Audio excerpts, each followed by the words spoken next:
Hello, everyone. Welcome. Good afternoon. My name is John Bonura. I am a policy analyst here at the Texas Public Policy Foundation, and thank you for joining us today as we discuss homelessness policy.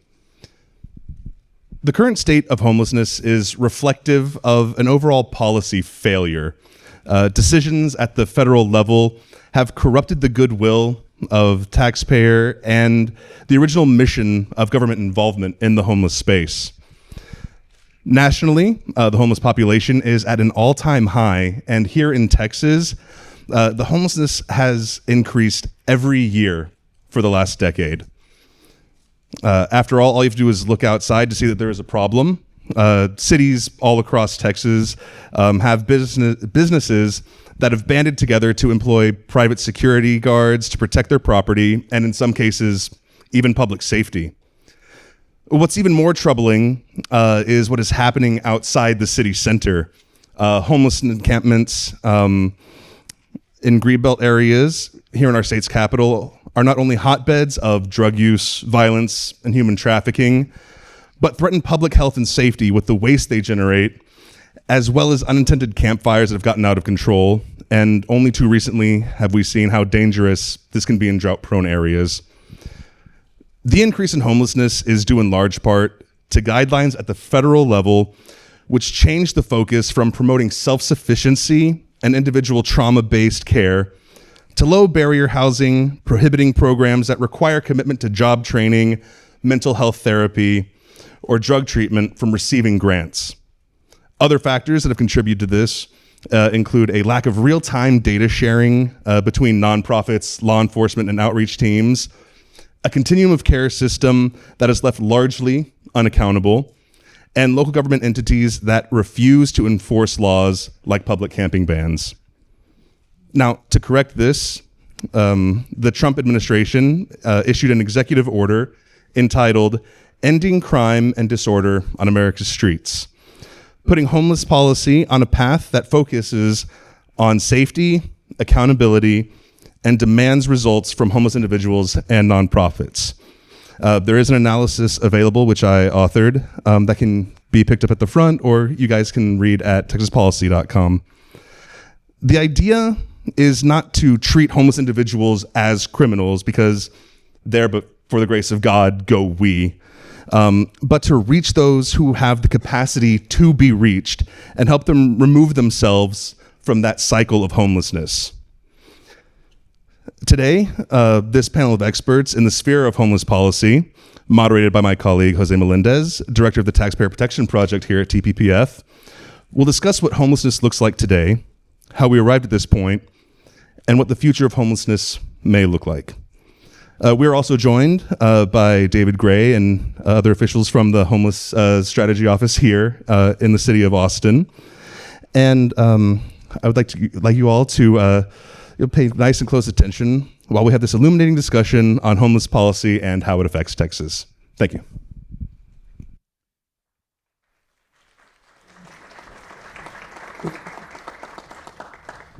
Well, thank you, John, and thank you, guests in the audience and guests online on the live stream for joining us today for an important discussion on homelessness in Texas. So this issue has grown steadily worse over the last 8 years. And one of the strategies proposed, Housing First, seemingly doesn't work. It doesn't deliver the long-term outcomes that we desperately need in the homelessness space. And at the same time, we have an executive order that, wants to look at treatment and wants to look at accountability.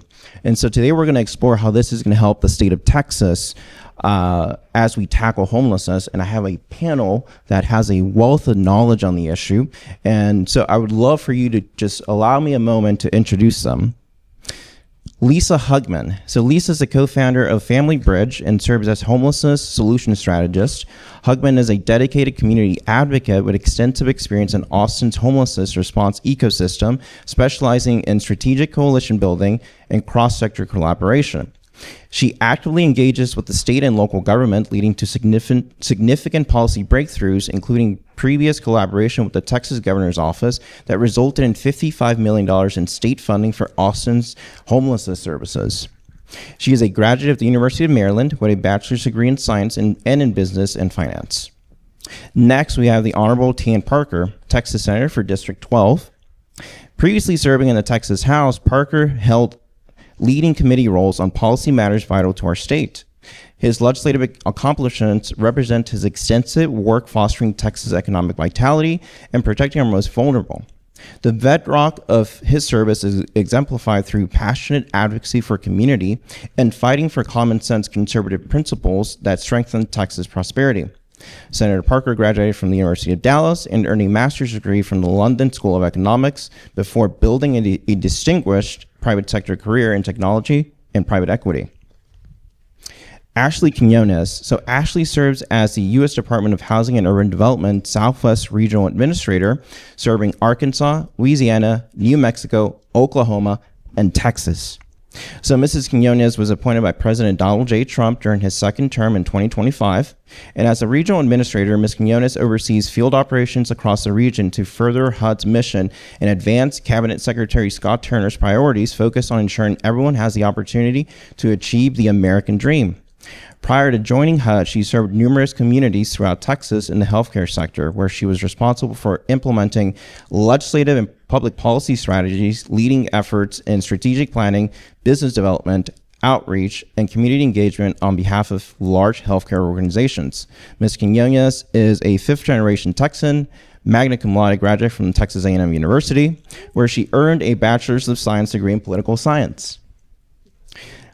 And finally, Mr. Paul Webster. So Paul is a senior fellow for the Cicero Institute and is an expert in all things homelessness, including all programs and policies. At the Cicero Institute, his research is focused on developing model legislation, effective public policy, and providing testimony in support of these efforts. He brings more than 30 years of experience to this work, including roles as executive director of LA Alliance for Human Rights and senior policy advisor on homelessness for the U.S. Department of Housing and Urban Development. Webster received his MPA in Public Policy and Administration from the University of Southern California and his bachelor's degree in Communications from California State University and Long Beach. So, as we get started, I do want to talk a little bit about your efforts. So every person on the stage has tackled the issue of homelessness, whether it's in government, on the ground, in policy. What's the biggest factor in play right now in the homelessness space? And so, Lisa, I'd like to kick it off to you.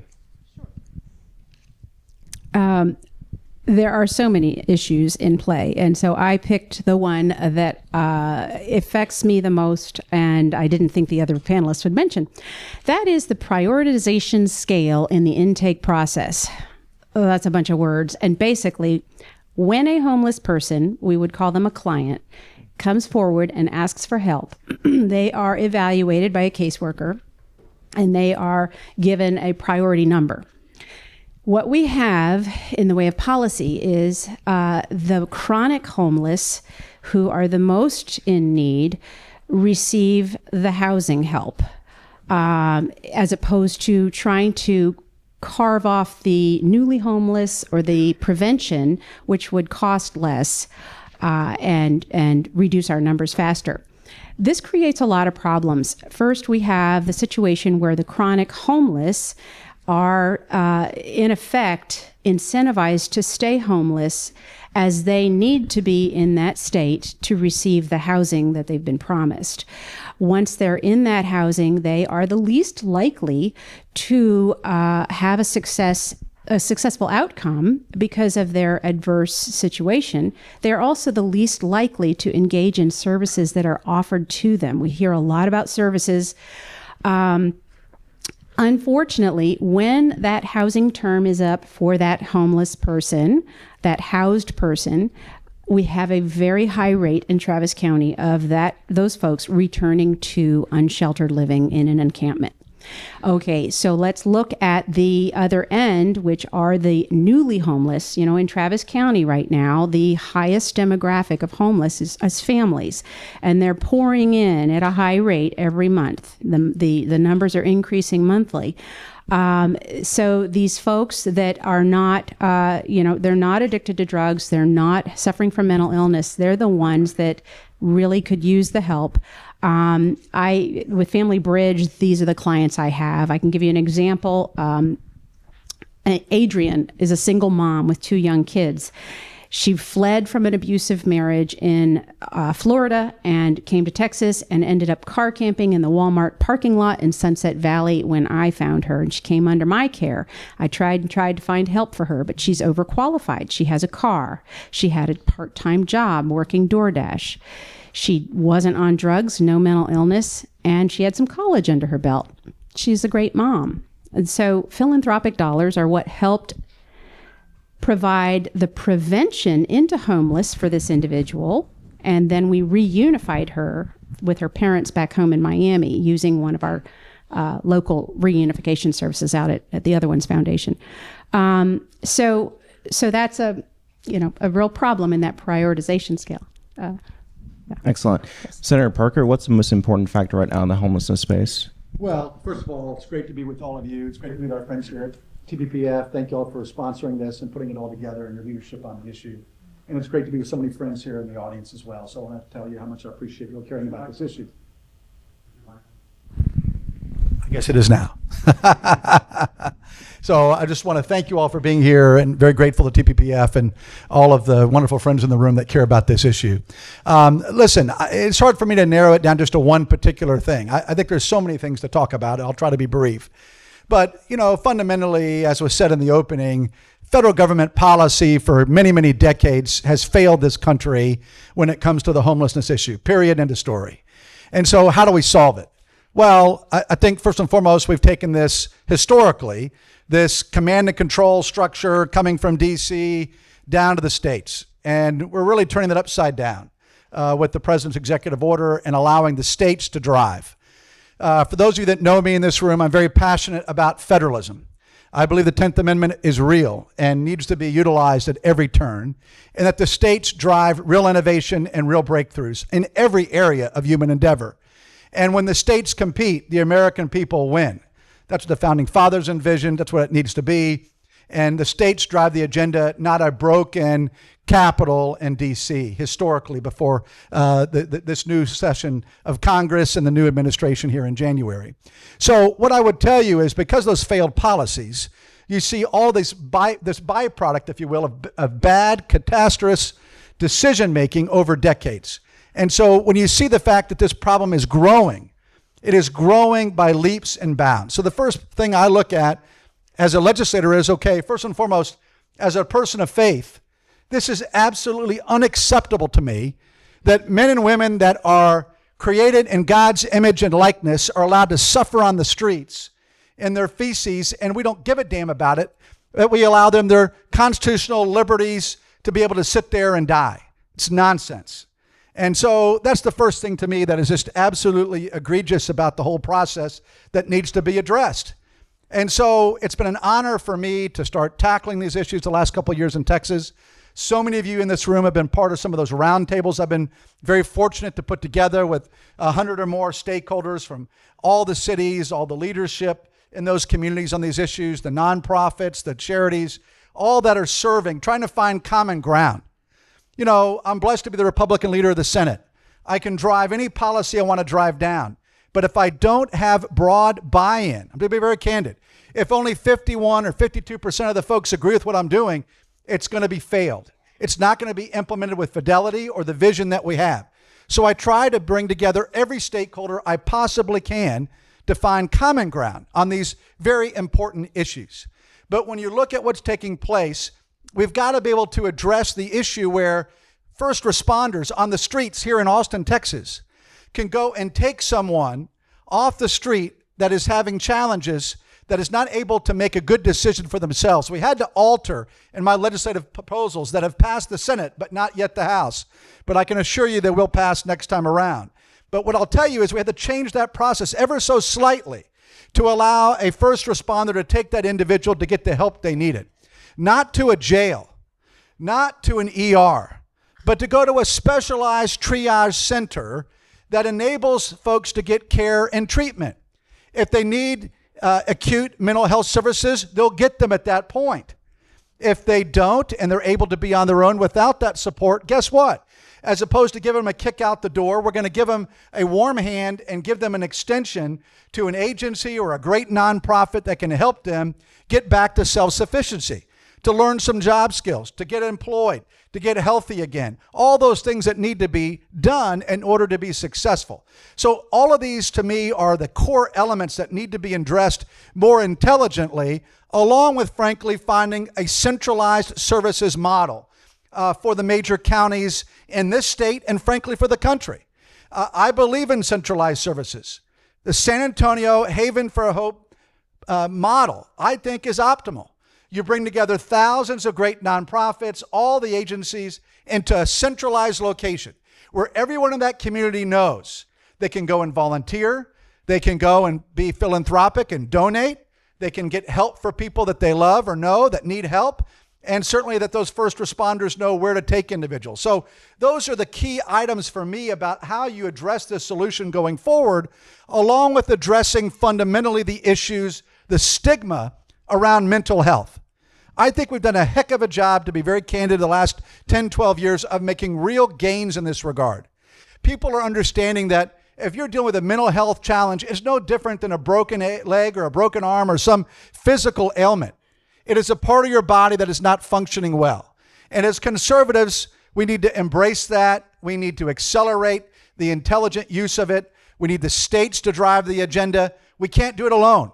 We need the private sector. Government cannot do it alone. It should not ever do it alone. I believe in a limited government. I believe in free enterprise and free market. But there are ways in which we can work together to partner to address these issues. And I'm delighted with the president's executive order and the fact that it aligns so beautifully with the framework that I've been blessed to be a part of carrying here in Texas. So with that, I look for the dialogue, and thank you again to everybody here at TPPF and all our friends in the room for being a part of this dialogue today. It's so important. Thank you, Senator Parker. Well put. Ashley, what's the most important factor right now in the state of play for homelessness? Thank you all again for the opportunity. Am I good? Okay. As he mentioned, Ashley Quinones with the U.S. Department of Housing and Urban Development, and I have followed TPPF's work for many years. Was first introduced to the organization by my former boss, U.S. Senator Phil Gramm, when now Secretary Rollins was leading the organization. So just kind of a full circle moment for me to be able to join you all today and really talk about such a critical issue. I'm going to kind of piggyback on what the senator said in terms of that holistic approach.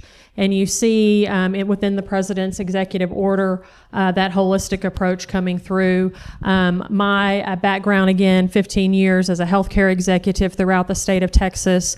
And, you know, when you see folks come into your emergency department that are using your emergency department as their primary care, you realize that they have other issues that aren't being addressed. It's not just a healthcare access issue. It's often, you know, in conversation with that patient, you learn that they have a housing issue.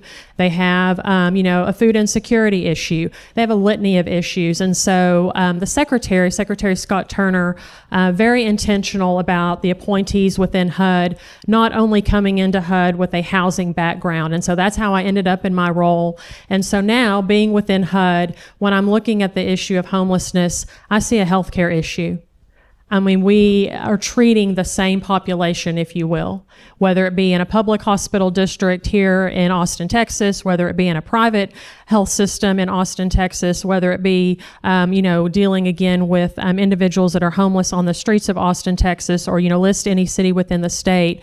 The overlap, the synergy between, again, in my regard, in my respect, healthcare and homelessness, just incredible synergy there. And so that holistic approach is what I would say is what, we are focused on at HUD. Yes, you can shelter someone, but if they have a root cause, again, of mental illness, I think the last statistic I saw for the state of Texas, our homeless population, 30% identify as having a severe mental illness or substance abuse issue. So again, it goes back to your point, Senator, of yes, you can house an individual, but are you truly helping that individual in terms of getting on a path to self-sufficiency so they can reach their God-given potential? So I would highlight the holistic approach. Excellent. Paul?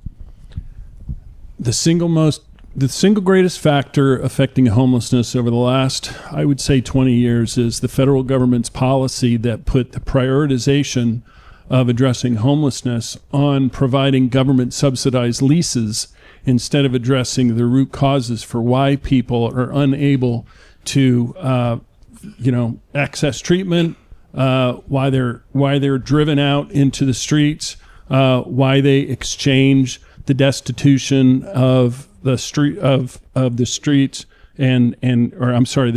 the security of a home for the destitution of the streets.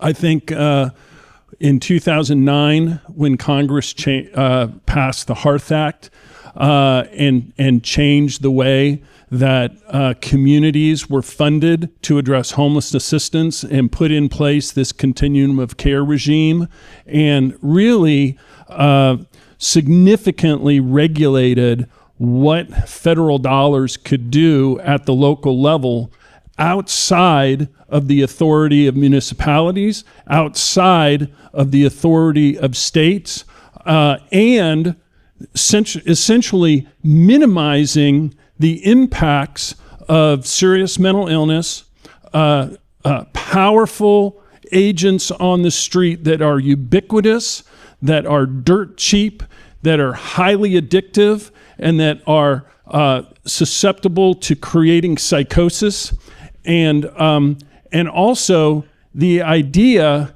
that the lack of accountability to organizations that are acting in the stead of the government and failing to deliver on outcomes. I think another factor that happened in 2009 and 2013 when HUD finalized the interim rule on the continuum of care program was, what was the objective? Now, most of us in this room, when we talk about homelessness and we think of, well, what is the objective? We think, well, the objective is that this person is no longer homeless, that they're actually not dependent on government subsidies, that they are living a healthy life, that they're reunified with their families and their children, and that they're not committing crimes and they're not impacting the surrounding communities with respect to all the things that John was talking about, assaults, public psychosis, fires, whether it's a fire to keep you warm or a fire that gets out of hand because you're cooking something that you shouldn't be cooking. So when we fail to take those impacts and we have no outcomes and we have no accountability, you get what you have now. Instead, what HUD designed and what was promoted by the homeless advocates was this notion, and it's right on the website of the National Alliance to End Homelessness. They say it: we know how to end homelessness, and it's housing. I just want to see a show of hands of anybody in the room who has a monthly expense that is greater than their housing expense right now. No hands.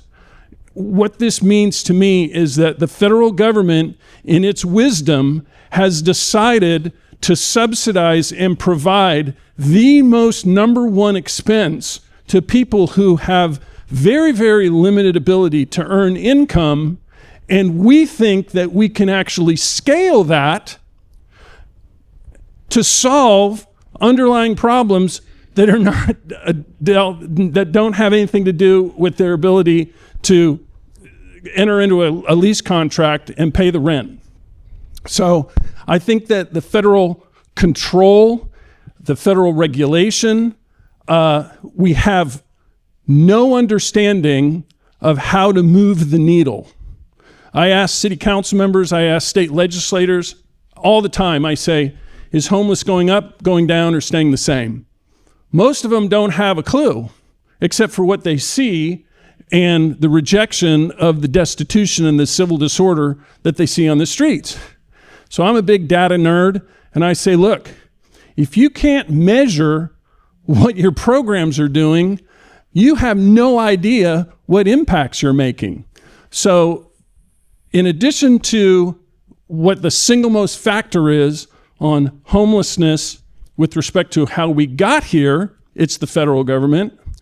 With the single biggest factor in terms of homelessness of where we're going forward, it's President Trump's leadership on this executive order. This executive order and the reforms that HUD is making with respect to the COC program in its notice of funding opportunity are game changers. And we need to take advantage, states need to take advantage to implement the provisions of the executive order so they apply to what's going on in the states. The federal government needs to take advantage in terms of agencies such as the Department of Justice, Department of Health and Human Services, obviously HUD, even the Department of Transportation is named in the executive order, to implement this so we can start changing the game and actually using outcomes to measure impacts and deliver results. And the results should be fewer people that are living and dying on the streets, fewer people going untreated for chronic conditions, including serious mental illness and chronic substance abuse disorder, increased quality of life, and greater public safety for the places that are significantly impacted by homelessness. Excellent. I'd love to do some more directed deep dives and get to know you guys a little bit better. So, Senator Parker, let's start with you. In recent legislative sessions, you've been the absolute champion when it comes to homelessness policy. And you kind of touched this a little bit in your opening remarks, but you worked on legislation this past legislative session.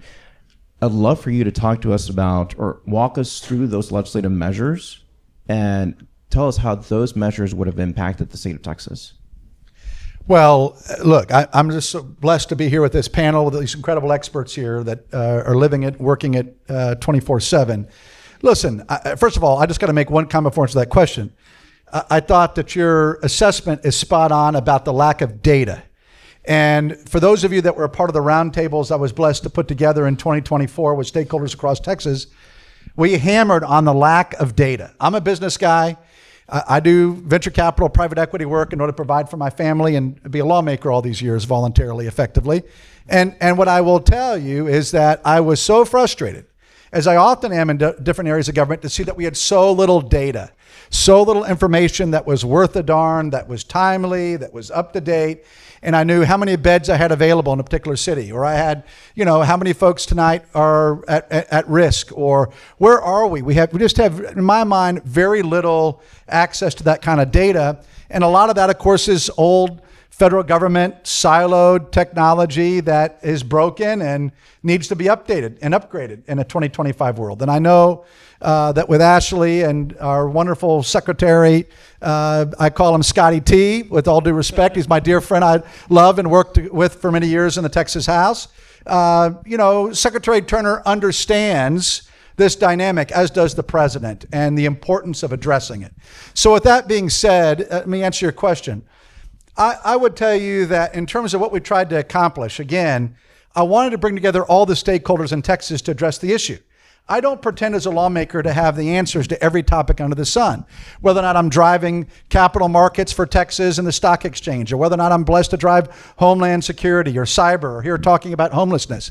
I try to surround myself with the best, the greatest minds on the topic, and to really learn from them and to try to find common ground. So that's the first place I try to start. Then what I try to accomplish from there is to understand, okay, what are the distinctly powerful things that we need to do? The legislation that I was blessed to file and pass out of the Texas Senate did a handful of things. So I'm going to kind of lay them out in some detail and what they would have meant for Texas. First and foremost, the ability to change the commit process, as I said earlier, ever so slightly, would have enabled us to take men and women created in God's image and likeness on the streets in Austin or Dallas or Houston or any other big city in this state, and been able to go have a first responder take them to a local triage facility to get real health care benefit. Not to a jail, not to an ER, but to a specific facility that would give them the ability to understand what is their current condition. Are they mentally stable or not? Do they need acute services or not? That kind of fundamental thing at the very beginning of the process has to happen. And so if you go to this kind of Very simple, what I refer to like a, clearing house, so to speak, to go and to get a treatment and attention to know whether or not someone needs help or not. That's the first piece of the process. And you got to be able to, like I said earlier, modify ever so slightly that commit process to get folks to be reviewed by a physician. All right, that's the first step.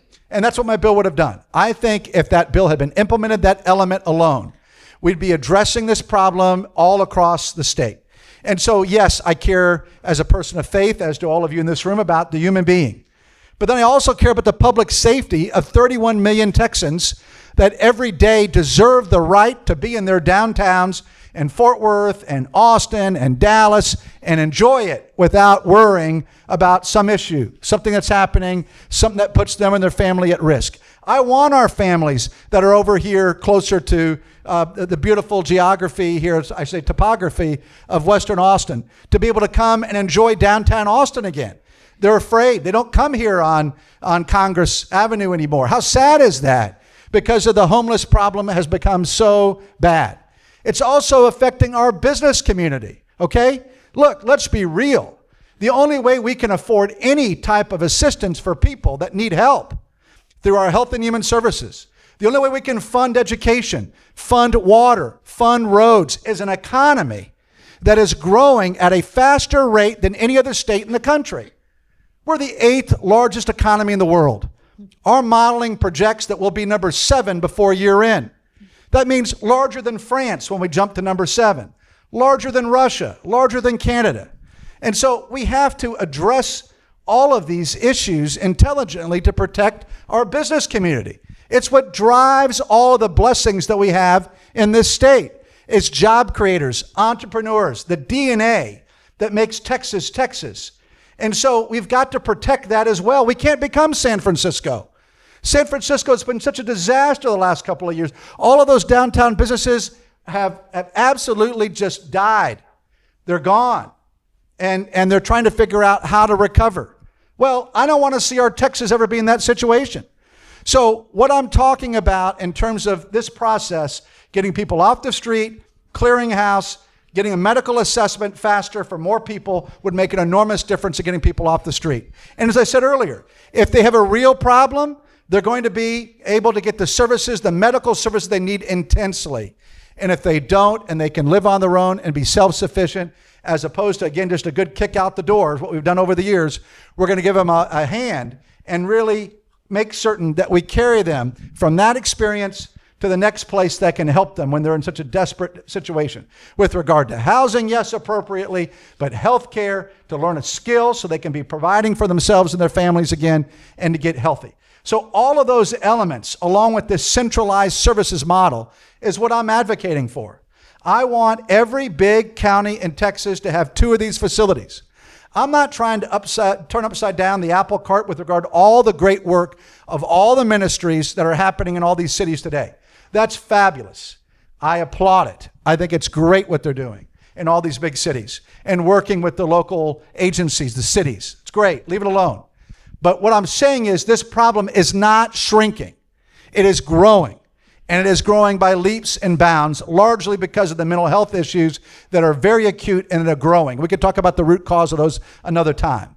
But what I want to see us do is tackle those issues and do so in a centralized services model so we address the future. So that future folks that are dealing with homelessness, future donors, future volunteers will all know whether or not they're in Bexar County or in Travis County or Dallas County or Tarrant County. They will know where to go to get help. And that's why I think the centralized services model is so important. That's why I advocate for it. So all of these things are part of my legislation that passed the Senate, that died in the House. We'll make certain that we get it done next time around. But it really, like I said, I can't say enough about President Trump's leadership on this issue and Secretary Turner understanding this. What they're doing, this executive order, really resembles greatly the framework that I've been blessed to be a part of with so many of you in this room, that we will work to make the law of the land in America, where the states drive the agenda and the solution. Not a broken DC from a centralized command and control perspective, but the states where we know what's really happening best. Ashley, so you work at HUD and you were appointed by Secretary Turner, a great Texan and a friend of the foundation. He's talked about, and you mentioned earlier, a holistic approach to homelessness, to addressing that problem. Can you take a moment to just paint a picture for us? What does that look like? Most definitely. So at the center of that picture is the person. And again, the senator touched on it. We've all touched on it on this panel. And when I say truly at the center of that picture is the person. And if you know Secretary Turner, I'm not going to call him Scotty T, but if you know Secretary Turner, you know his heart is for people. In his entire career, whether it be from his time in the NFL, now as HUD Secretary, has been focused on finding opportunities to come around people and lift them up and out of their circumstances if those circumstances aren't good. And so truly at the center of that picture is the person. And I'll take it even a step further in terms of how personal this is to Secretary Turner as someone who had an uncle in his own family who found himself homeless. And once family realized that that is the state that the uncle was in, they came around, of course, as a family and wrapped their arms around him and got him the help that he needed. So you cannot get more personal than literally putting the person at the center of that picture. And so you put the person at the center of the picture, and then around that, you touched on it, are those organizations today that are doing the Lord's work day in and day out to address the various issues that that individual may be tackling on a daily basis. I would say then kind of the next ring of that in terms of how HUD comes into play in one way is the incentives. I mean, today incentives in the federal government are completely misaligned. You fill in the industry that the government is involved in, and the incentives that the federal government has put in place are misaligned. I'll speak to healthcare again. You know, the incentives are not necessarily aligned to keep that individual healthy.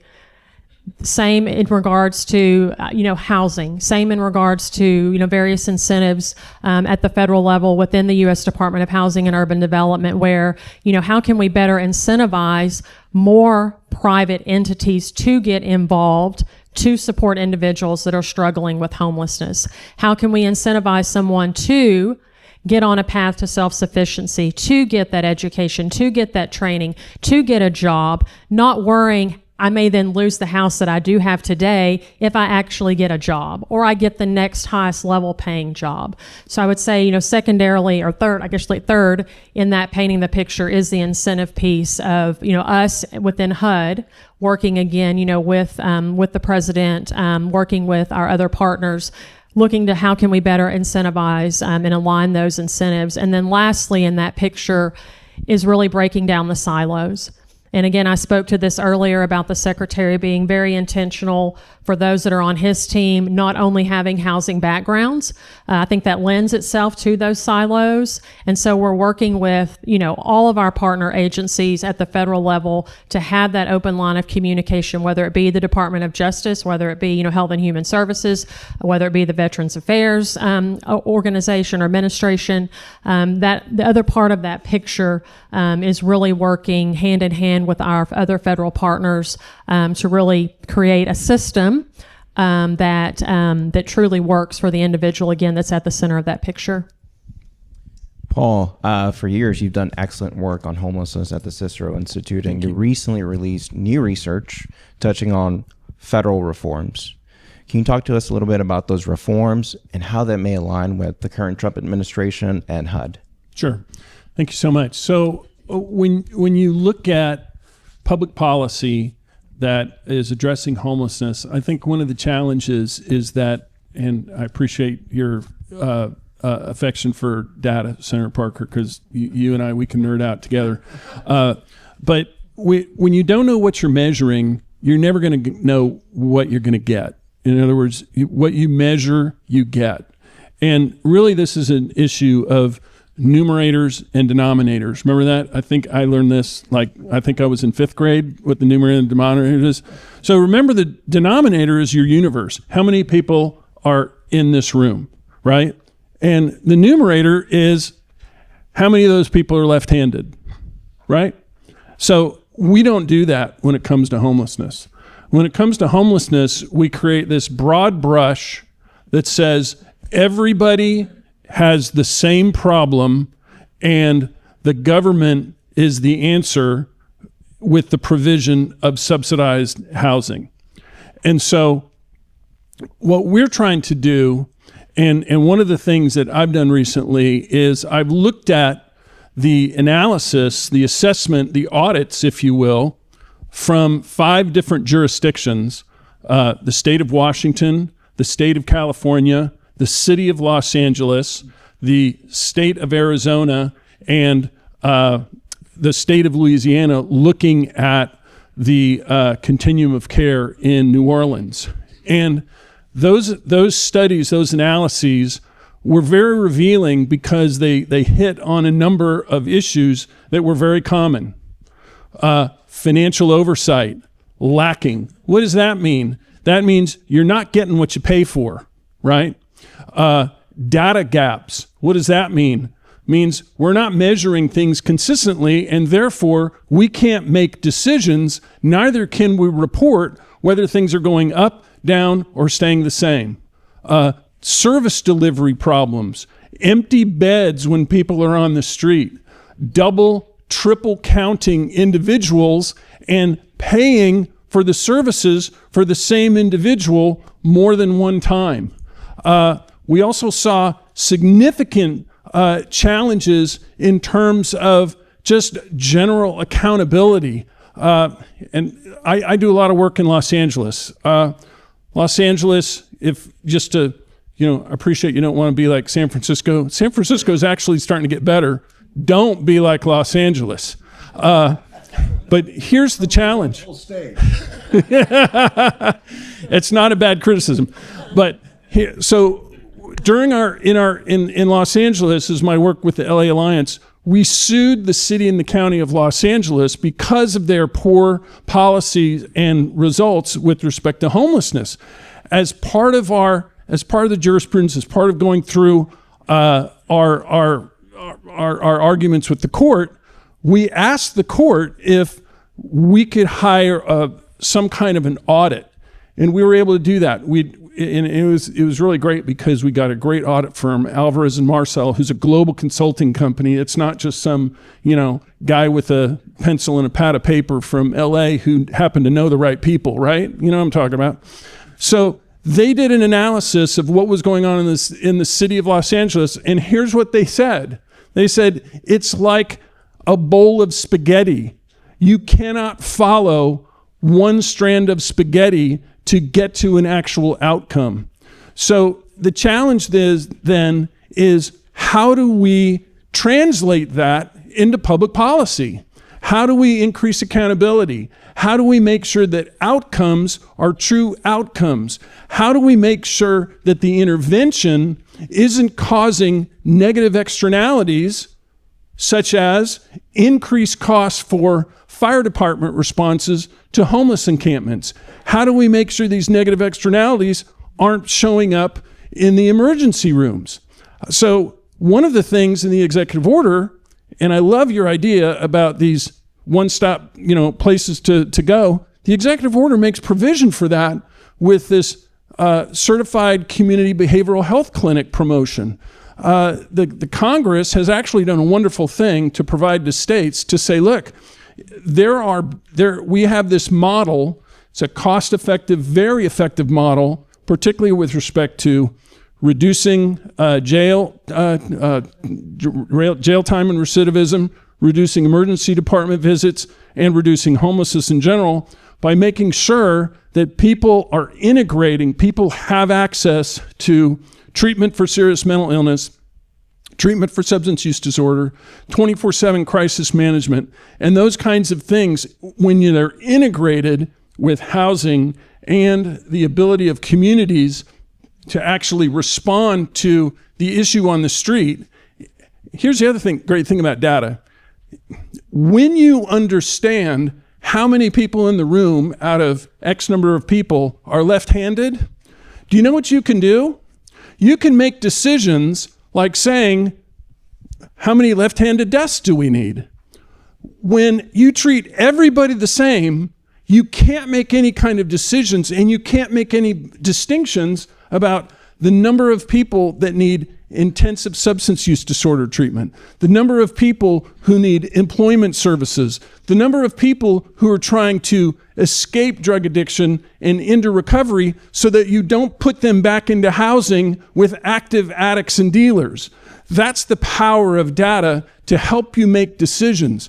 So what we're trying to do at Cicero Institute is we're trying to say, look, how do we match up the public policy with what we know from data analysis, from programmatic analysis, from what we're seeing around the country that either isn't working or is working, and then how do we capitalize on that? So we feel like this is the time for opportunity. We got to make hay while the sun's shining. The federal government needs to implement the executive order in a substantive way. States need to implement the executive order in a substantive way. And we're excited to be a part of that process. Excellent. So before we head into Q&A, I'd like to give a final question to Lisa here. So Lisa, you're a four-STEM major. You have firsthand experience in the homelessness space. Talk to us about what you're seeing on the ground, and what are some of the solutions we need locally to address the problem? Sure. I'm going to touch on two things that are positive that we're seeing. Seeing a bigger focus on prevention and diversion. So federal money has strings attached. You can only spend it a certain way. Philanthropy allows homeless service providers to become innovative in their solutions. A year ago, Sunrise Navigation, you've probably heard of them here in Austin, put together the Wayfinder program to address the growing number of homeless families and newly homeless people coming into their system. They raised the money, and now when a family that has recently been evicted or is facing eviction, they need help and they need it fast. They can go to this organization, Wayfinder, and instead of being told, put your name on the list and wait, they are told, go find an apartment and we will help pay your move-in costs. The cost differential is about $800 one time for move-in costs versus $30,000 a year for supportive housing. Okay, so they're having great success in empowering a family that's having a hard time to go from dependency to self-sufficiency. Second, seeing great things in workforce training. We have today with us Chris and Liz Baker, and the experience out at Esperanza is Esperanza, in case you don't know about it, is a tiny home community for formerly homeless people, and the other one's foundation runs it, and this couple is the other one's foundation. And what they do is they build community similar to what Alan Graham is doing at Community First in that regard. But recently, ACC has built a small campus on the property at Esperanza, and they are offering workforce training for plumbing, welding, auto mechanics. And as Chris and Liz have seen the past few years, as they empower a broken spirit by giving them community, sobriety, and workforce training, they see a glimmer of hope in that person. They regain their dignity. They can see themselves as a success in the future because they're learning a trade and they know they will be able to provide for themselves in the outside world. I think Esperanza would be a great model to repeat throughout the state. So did you ask me also what we can do locally? So locally, advocacy, usually advocates are paid. And when you're paid by somebody, you are beholden to the philosophy of whoever's paying you. So advocacy is a funny thing. I'm an advocate. TPPF likes to call me an advocate. I like to bridge the state with the city. I like to collaborate and galvanize and get ideas sharing and talk about how to solve solutions. I don't get paid by anybody. And so I do it on my own. But if you are the type of person that likes that, then jump in. And now's a great time because we are with an administration that's encouraging this movement. And so that's what I would say locally. Thank you, Lisa. So I'd like to turn it over to Q&A. One thing that I'll say is please make sure that we get an actual question and not a statement. You have mics on your left and right, so please raise your hands if you have a question. Lady up front. Good afternoon. My name is Perla Hopkins. Thank you all for being here.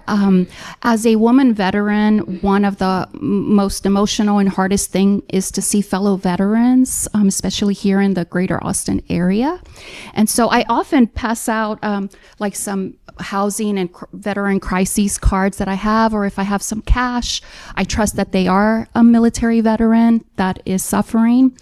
And my question is, what federal collaboration do we have to close gaps? For example, I don't qualify for VA medical benefits. I'm often dropped, although I'm invited to appointments. I'm later billed for them because I'm also married to a veteran, and he happens to earn more than $62,000. And so that is the threshold where I'm not, I'm limited, and so I don't receive those benefits. So I have to imagine that that sort of thing is going on when it comes to our homeless veterans, and so that's very important. Also, speaking about local outreach, Senator, I have 3 Longhorns here in Austin, and so I'm very involved. I'm part of a parent watchdog group, and one of the issues that we have is some of the local churches inviting the unhoused individuals because they want to feed them and whatnot. But you can about imagine the security implications that causes. So thank you all again for continuing to just work on this very important issue. And I thank President Trump because I know how important not just military veterans are, but solving all the crises in our country. Well, first of all, thank you for your service to the country. We're very grateful to you, and thank you for bringing the question forward. I would say one of the roles I serve in today, I've been the Vice Chairman of Veterans Affairs in the Senate. I'm now the Acting Chair of Veterans Affairs at the moment. And, look, there's nothing more important to me than taking care of our vets broadly across the board. Texas, we have more veterans in Texas than any other state in the country. That's an incredible honor for us, and we need to take care of our vets second to none. There's no question in my mind that there is an opportunity now, given the light that has come to DC with President Trump and Republican majority, that we can do a whole lot more with regard to breaking down these silos of horrible policies that have hurt us from being able to help veterans. It's really like Lisa talked about earlier. The similarities are glaring to me, that she talked about a situation with a woman needing help living in her car, but she had a car and she had a job door dashing and had limited means, just like you're talking about limited means for yourself and your family, and yet then you're therefore blocked from getting access to something that gives you the ability to be self-sustaining. This kind of mindset has to change. We do the same thing with regard to not promoting marriage, for God's sake, in this country historically. And people would prefer, because it's financially better, because the federal government has incentivized them to stay single versus getting married. It's the craziest thing in the world. The family is the fundamental building block of society, period. End of story. And we've got to have all of our policies in alignment with that. And just like you described here, we've got to make certain that we're aligning with the needs of veterans that need help. So we'll look further into all of that specifically, and if there's some specific program or gap or something that you're not applying for and getting access to, let us know, and we can work obviously with Ashley and our friends at HUD and our friends at the VA and the Texas Veterans Commission to make certain that we're getting the services that people need.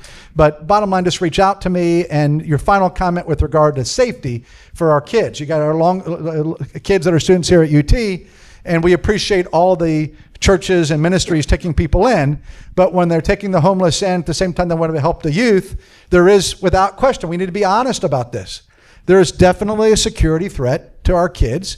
A lot of the folks that are homeless, through no fault of their own, are mentally ill and unstable. And so we need to just recognize it's a security threat. And so this is where it becomes more complex, and it's why I believe in centralized services, to come back to my theme, if you will, of the conversation here today. Ashley. Yeah, I would just add that we are having those conversations at the federal level, secretary to secretary directly between HUD and our Veterans Administration. And so feedback like yours, we don't know what we don't know. So feedback like yours is critical, and that's one of the key parts of my role is, when I'm in the community and I'm learning about best practices, great models, horrible models, feedback from individuals, individual constituencies, whatever it may be. That's part of my role, is to share that with the Secretary, because we are having those conversations again at the highest levels to see where those gaps are. And if that gap hasn't been identified to us, we don't know about it. So we'd be happy to continue a conversation with you and share that information with our leadership. Questions?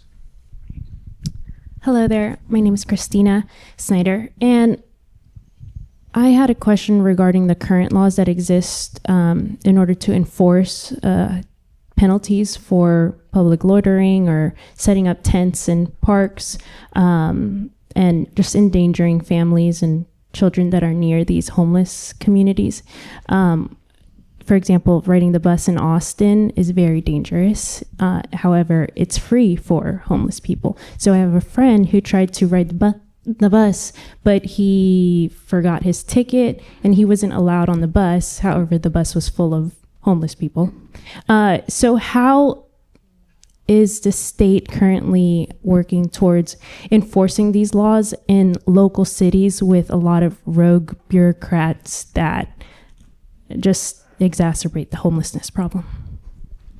Well, that's a great question, and I'll answer it, and certainly my other colleagues can answer it as well. And that is, look, we at the state level, we work across any number of pieces of legislation to make certain that the things that we do are implemented with fidelity, and that those items are implemented through our agencies, if it's a state agency doing the implementation, or whether or not a county or a municipality or a school district is following through with what we've passed. It's vitally important that the integrity of what we do is always the focus. And so, look, we have issues where there are any number of governmental entities, jurisdictions that don't follow Texas law. And as a result of that, there are penalties. We follow through, we follow up, we push to make certain that there is adherence to the law. There's got to be, we're a nation of where the rule of law matters, and we've got to make certain that every one of the legislative pieces that we've passed into law is in fact being followed through with fidelity. So what I would tell you is that what you just described with regard to that bus situation, I think we have some very thoughtful leaders here in Austin on this topic that are studying and looking at it. I think you just raised a very big issue, because you've got people in this community that want public transit, that want to ride it, that don't want to be putting themselves at risk or their family at risk to be able to ride on public transit. That's the bottom line. We saw it in Charlotte. Again, we saw such horrific manifestations of evil in the last 2 weeks in this country, with that poor girl being stabbed on the public transit, on the train in Charlotte, and no one was there to help her. And then, of course, what happened to our friend Charlie Kirk is just unimaginable, the level of evil. But the point being is, I think when the story you just described of your friend trying to take a bus ride right here in Austin and didn't feel safe riding that bus because of the majority of the people on the bus are in fact homeless, the city needs to respond to that and recognize that challenge. And so I think this is where, as Ashley said a moment ago, we are only as good, I'll say this as a lawmaker, I'm only as good as the feedback that I get from each of you, the constituency that I'm blessed to represent. I don't have a monopoly on all the ideas. I want to hear from you. I want to hear these kind of stories, because it gives me new insight and new ideas to things that we need to address. I just want to say a couple of things real quickly. First of all, the story that you cited is classic. It goes on in every single community, and the story is the laws apply to some people but not to other people. And it's really interesting that in the United States Supreme Court case, Grants Pass, the justices really considered this issue of, is homelessness a status, or can cities, can municipalities enforce laws based on conduct? And so the question is, do people get to have certain rights and privileges that the other folks in society are unable to have because of their status, homeless, or should their conduct be considered and adjudicated just like everybody else? And so I think what that Supreme Court decision really did was send a signal to municipalities and to states to really understand that there's a difference between status and conduct. We can create laws, we can enforce ordinances based on conduct, and that gives really secure footing so that we actually do have a rule of law, and that some people the law applies to and some don't. We have time for one more question. I want to add one thing real quickly, if you don't mind. What you just described is the reason the president has the executive order that he has. Because in his mind, in our administration's mind, in Secretary Turner's mind, we can have safety and we can also support those that are homeless in our community simultaneously. It's all interconnected. And so that scenario that you just described is ideally what we're focused on within the executive order, again, to have safety as well as support those in our community that need it the most. But It's kind of the poster model, isn't it, really, for what the executive order is all about? for cities that have defunded their police, it's going to be a long road to get back to public order. In your case, the practical advice here in Austin, because we have 340 less police officers than we need, that would be to have your friend take a picture, forward it to 311. They do respond. So I'm always sending pictures to 311 about homeless encampments and that scenario on the bus. And that signals to the city that we need more law enforcement. Final question. And if I made just a comment, with regard to what you just brought up there in terms of lawlessness in the country as a whole coming out of COVID, all the number of cities across the country, and even Texas, that were not enforcing the law with regard to protection of law enforcement. Without law enforcement, there is chaos. And all that defund the police movement was nonsense. And your legislature here in Texas, along with Governor Abbott, stood up and said that any city that continues to defund their police, we will defund you. And so I just share that as an example that Texas is doing everything in our power to make certain that the laws we have in the books are in fact being adhered to.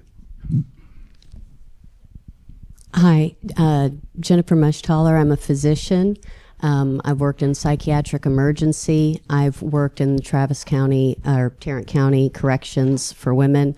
I've also been serving on the Planning Commission. So I have two questions.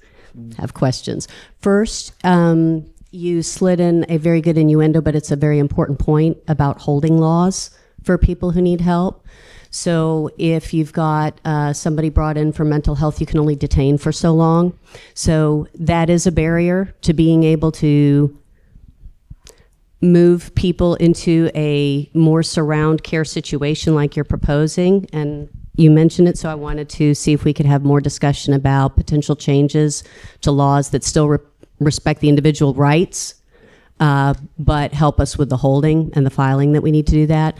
The second question was on the data, and is there a way to hold cities, for example, like Austin, accountable at the state level for failing to report or respond to the public demand for data and audits?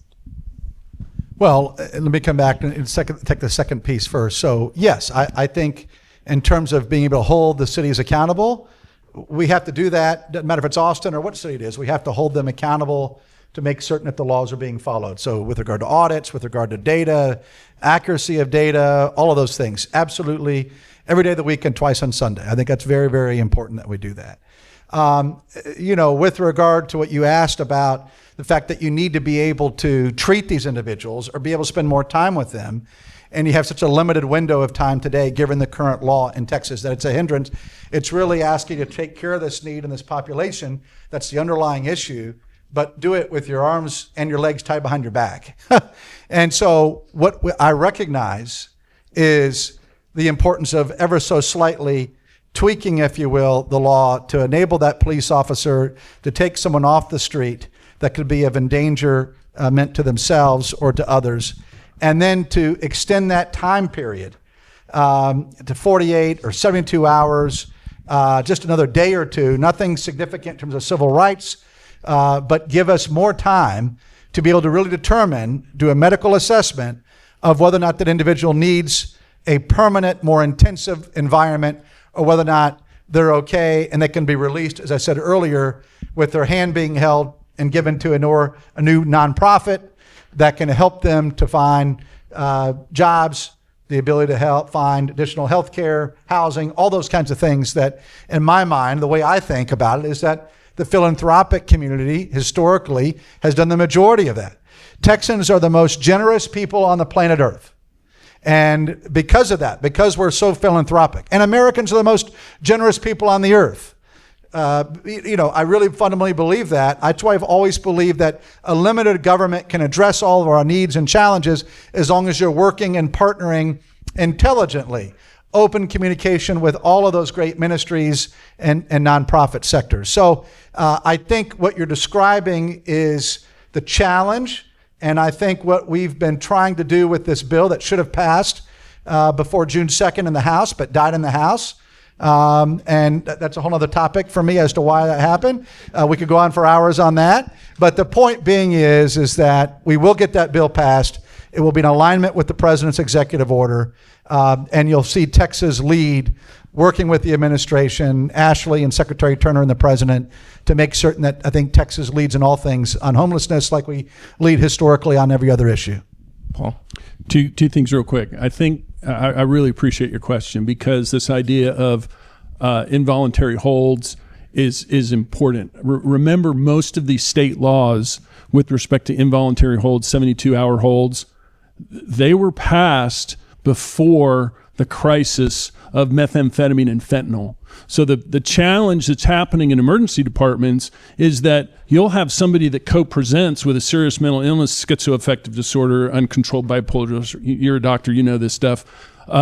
So you have these challenges that are also self-medicating with methamphetamine, which is typically laced with fentanyl. So 72 hours doesn't even begin to chip away at what's the underlying cause. Is this person under a psychotic? Is this person psychotic and needs some kind of more restricted environment in order to deal with their psychosis? Or are we dealing with detox? And detox today on methamphetamine and fentanyl is very different than where it was back in the 70s and 80s on cocaine and heroin. I think the solution, and this is one of the things that we're advocating for at the state level, is we need to start looking both in terms of folks who show up at the emergency rooms and need some kind of hold. We need to start extending the time period of those holds based on acuity. And this is the big challenge that we've had on homelessness. We have this thing called the VI SPDAT, which is a very clumsy vulnerability assessment. And I love what you were saying, Ashley, about what we're really dealing with is a healthcare crisis that is born out on the streets and being identified on the streets. When we start actually thinking about acuity, are people able to accomplish activities of daily living? Or is this somebody who maybe a long-term injectable antipsychotic would allow them to continue in permanent supportive housing or a shelter, so that we're able to nuance. I mean, we have so much technology today, and yet we don't use this technology to nuance our decision making. We go from 0 to 100 because, well, this guy seemed to be a real risk. So it's like, no, we can actually take the time and figure this stuff out. We can actually put acuity measurements on stuff so that we actually get the right intervention for the right challenge. And that goes both for the provision of health care on folks who have serious mental illness or serious addictions, and the provision of housing, and whether it's an economic challenge or something else. So I think there's so much opportunity. I'm going to toot my home for a minute here. There's so much opportunity for reform now, where us homelessness policy advocates who used to say things like, you need to do this because it's the right thing. Now we can say, you need to do this because it's the right thing. You need to do this because what we've been doing hasn't been working. You need to do this because the president says so. And you need to do this because if you don't do it because the president says so, you're going to lose money. Those are great incentives. We're talking about incentives. So thank you very much. Absolutely. And that brings us to the end of our program. Thank you so much to folks in the audience, folks online, and please join me in thanking the panelists who joined us today.